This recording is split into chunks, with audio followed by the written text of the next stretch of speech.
Y si Dios es verdaderamente omnipotente, Él podría salvar el cuerpo humano entero sin necesidad de amputar la pierna. De forma tal que esa teodicea tampoco funciona muy bien. Pero es una teodicea muy común, ¿no? Hay una manera de ver el mundo que ha venido a llamarse el optimismo, que dice, bueno, cada mal que ocurre en el mundo siempre es para un bien mayor. Y esto es muy emblemático de muchas frases, por ejemplo, no hay mal que por bien no venga, o Dios lo hace todo, etcétera, etcétera, ¿no? Pero como te digo, yo no estoy muy convencido de que eso sea una óptima descripción de la realidad, porque si Dios es verdaderamente omnipotente, Él podría traer bienes mayores sin necesidad de incorporar males, ¿no?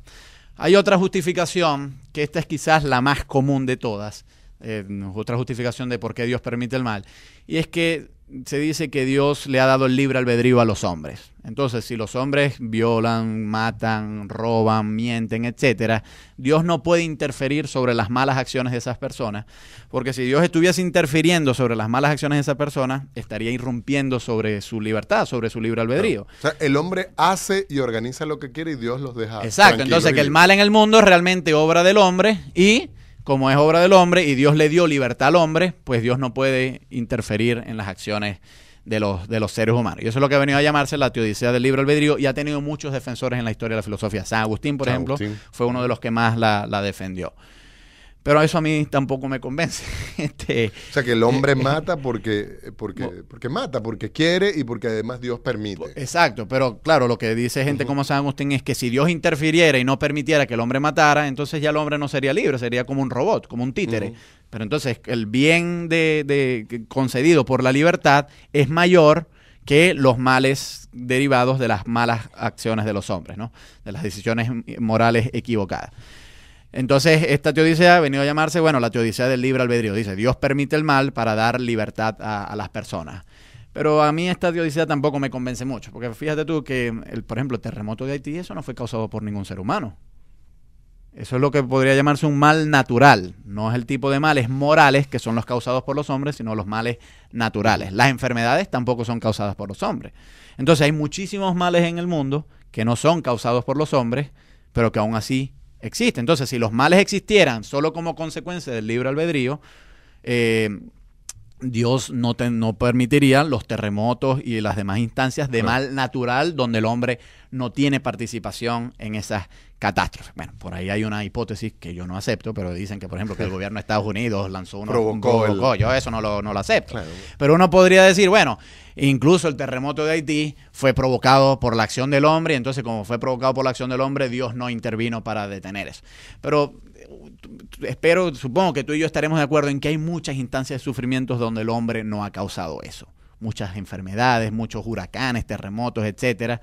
Y entonces, si Dios es bueno y es omnipotente, Él evitaría que ocurrieran esos terremotos. Hay más cosas inexplicables y probablemente donde el azar podría ser que juega.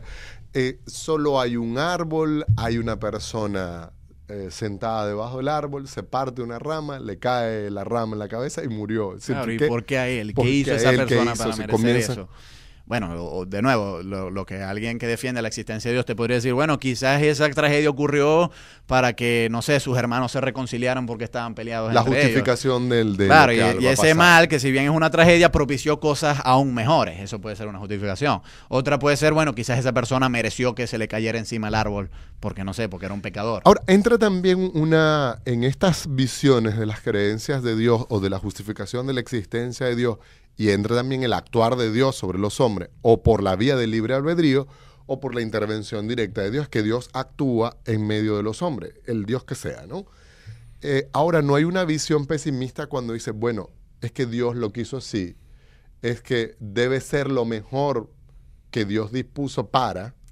Pero fíjate tú que cuando uno dice que debe ser lo mejor que Dios dispuso para, eso no es propiamente pesimismo, eso es más bien optimismo. Eso es decir, que el mundo en el que vivimos, si bien nos parece malo, en realidad no es tan malo porque es para lograr cosas mejores. Hubo un filósofo en el siglo XVII o XVIII, no sé, que era Leibniz, y Leibniz es un gran optimista, y Leibniz más o menos decía que, bueno, que cada instancia de mal es realmente un instrumento que Dios emplea para alcanzar un bien mayor. Pero luego vino otro filósofo del siglo XVIII, que era Voltaire, que ridiculizó a Leibniz con una novela muy famosa que se llamó Cándido, Y a Cándido es un personaje que le ocurren una cantidad de tragedias y catástrofes, pero él siempre mantiene una sonrisa frente al mundo y dice, bueno, Dios sabe lo que está haciendo y esto es el mejor de los mundos posible. Pero claro, Voltaire se ridiculiza a este personaje diciendo, bueno, cada vez que le ocurren catástrofes y calamidades, él mantiene su sonrisa frente al mundo diciendo, bueno, gracias Dios por enviarme tantas catástrofes porque esto va a ser para algo mejor. Pero resulta ser que los bienes que supuestamente se derivan de esos males nunca llegan. Y es una de las opciones que se le hace a Dios.